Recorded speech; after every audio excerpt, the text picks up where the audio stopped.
As well as बहुत ही important conjunction है। इसके एक बहुत ही इंपॉर्टेंट रूल के बारे में मैं आपको इस वीडियो लेक्चर में बताऊंगा, जिससे रिलेटेड क्वेश्चंस अक्सर कंपटीशन एग्जाम्स में पूछे जाते हैं और अक्सर बच्चे इसमें कंफ्यूज होते हैं। प्रॉपर ग्रामर की जानकारी होना भी जरूरी है कंपटीशन एग्जाम्स के लिए। कॉन्वर्सेशंस में कई बार आप ग्रामर का प्रॉपर यूज नहीं करते हैं तो चल जाता है, क्योंकि सेंस से समझ में आ जाता है, लेकिन जब आप लिखते हैं या किसी एग्जाम में बैठते हैं तो आपको प्रॉपर ग्रामर का यूज करना होता है।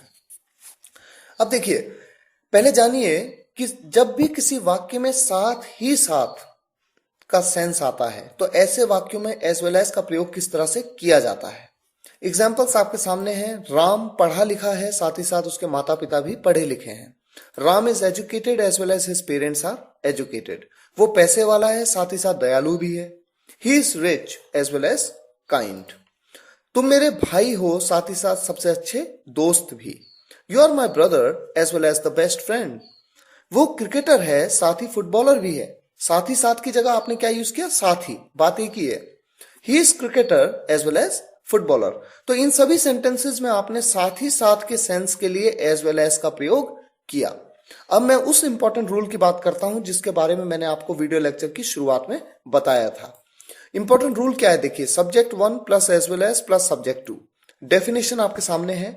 When as well as is used to join 2 और मोर सब्जेक्ट्स, द वर्ब और helping verb is to be used as per the first subject.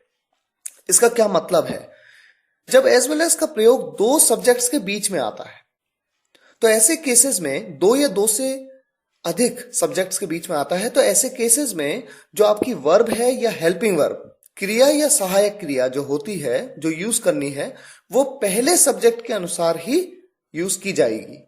किस तरह से? ये सेंटेंसेस के माध्यम से आप समझ पाएंगे। देखिए, मान लीजिए एक सेंटेंस मैं आपको दूं, राम और तुम अच्छे हो। बहुत ही सिंपल है, Ram and you are good. मैंने आर का यूज क्यों किया? क्योंकि यहां पर 2 सब्जेक्ट्स हैं। कौन कौन? राम और तुम। 2 सब्जेक्ट्स हैं, यानी प्लूरल। प्लूरल के साथ क्या यूज करते हैं? Plural helping verb are. लेकिन अगर इसी सेंटेंस को मैं एक दूसरे तरीके से आपको लिखने को दूं, राम साथ ही साथ तुम भी अच्छे हो, तो ऐसे केसेस में देखिए, सब्जेक्ट है राम और दूसरा सब्जेक्ट है तुम यानी यू। हेल्पिंग वर्ब जो लगेगी वो फर्स्ट सब्जेक्ट के अनुसार लगेगी। पहला सब्जेक्ट कौन सा है? राम। राम के अनुसार हेल्पिंग वर्ब लगेगी। राम क्या है? एक थर्ड पर्सन सिंगुलर सब्जेक्ट है, जिसके बारे में first person, second person, third person के सिंगुलर प्लूरल वीडियो लेक्चर में मैंने आपको डिटेल में समझाया था। अगर आपको ये कॉन्सेप्ट्स क्लियर ना हो तो आप first person, second person, third person concept एक बार दोबारा समझिए। यहां पर देखिए, राम साथ ही साथ तुम भी अच्छे हो। Ram as well as you is good. थोड़ा ऑड जरूर लगता है, लेकिन यही प्रॉपर ग्रामर है। पहले सब्जेक्ट के अनुसार ही हेल्पिंग वर्ब का प्रयोग होना चाहिए जब किसी वाक्य में एज वेल एज का प्रयोग होता है। एक और एग्जांपल लेते हैं। मैं और वो दोषी हैं। I and he are to blame. बहुत ही सिंपल। यहां पर 2 सब्जेक्ट्स हैं। कौन? एक हूं मैं, एक हो तुम।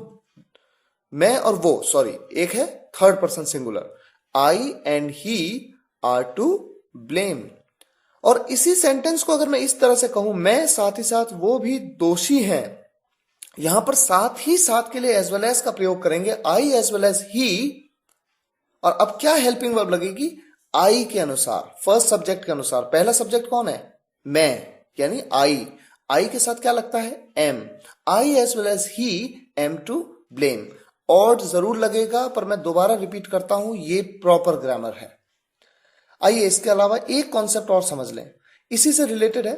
देखिए, when 2 subjects are joined by as well as और with, the verb should follow the first subject. मैंने अभी आपको बताया कि एज वेल एज जब किसी वाक्य में आता है 2 सब्जेक्ट्स के बीच में, तो हेल्पिंग वर्ब हमेशा पहले सब्जेक्ट के अकॉर्डिंग लगती है। और इसी तरह से जब विद के साथ भी आएगा, जब 2 सब्जेक्ट्स को ज्वाइन करेंगे विद के साथ, तब भी जो वर्ब या हेल्पिंग वर्ब का यूज होगा वो पहले सब्जेक्ट के अकॉर्डिंग ही होगा। कुछ एग्जांपल्स मैं आपको देता हूं। The teacher with his students is busy. यहां पर इज का प्रयोग किया जाएगा। अक्सर इस तरह के क्वेश्चंस कंपटीशन में पूछे जाते हैं। आपके सामने विकल्प दिए जाते हैं इज, एम, आर, और आप यहां पर अक्सर आर का प्रयोग करेंगे क्योंकि आपको ऐसा लगेगा कि एक सब्जेक्ट है टीचर और साथ में है कुछ स्टूडेंट्स, तो यानी यहां पर कई कई सब्जेक्ट्स हैं, प्लूरल सब्जेक्ट है, मोर देन वन, तो आप आर का प्रयोग करेंगे। पर यह सही नहीं है। जब विद का प्रयोग आए या एज वेल एज का प्रयोग आए दो सब्जेक्ट्स के बीच में, तो हेल्पिंग वर्ब या वर्ब हमेशा पहले सब्जेक्ट के अकॉर्डिंग लगाइए। दूसरा सेंटेंस है he as well as I is at home. यहां पर इज का प्रयोग क्यों लगा? क्योंकि पहला सब्जेक्ट है ही। अगर मैं कहता आई एज वेल एज ही, तो आप एम का प्रयोग करते क्योंकि पहला सब्जेक्ट अब क्या होता? आई। तो ये एक इंपॉर्टेंट कॉन्सेप्ट है। और तीसरा सेंटेंस देखिए बहुत ही सिंपल है, he and I are at home. यहां पर एंड का प्रयोग किया गया है। और जब मैंने आपको एंड के बारे में बताया था, कंजंक्शन है एंड, जब मैंने इसके बारे में आपको एक सेपरेट वीडियो लेक्चर में बताया था, तो मैंने आपको बताया कि एंड के साथ क्या यूज होता है? Are. He and I are at home.